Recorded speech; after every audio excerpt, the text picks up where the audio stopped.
கண்ணீர் சாபம்.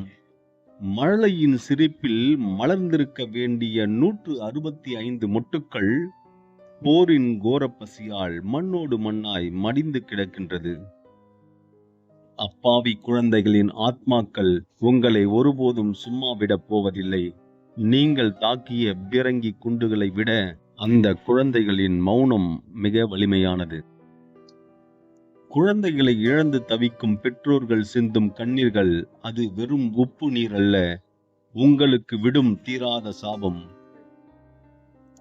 குழந்தைகளை சுமக்க வேண்டிய தோள்கள் இன்று குழந்தையின் சடலத்தை சுமக்கும் கோரம், அது உண்மையில் கொடூரம். 1000 கண்களின் கண்ணீர் சாபத்தை விட குழந்தைகளை இழந்து தவிக்கும் பெற்றோர்களின் சாபம் உங்கள் பரம்பரையை வேறு அறுக்கும் கூர்மையான வாள். இந்த பூமி பிளக்கட்டும், வானம் இடியட்டும், அந்த குழந்தைகளை அழித்த கரங்களுக்கு தண்டனை கிடைக்கட்டும். அந்த பிஞ்சுகளின் மரண மௌனம் உங்கள் நிம்மதியை தினம் தினம் வேட்டையாடட்டும். தாவக்கவச்சலம்.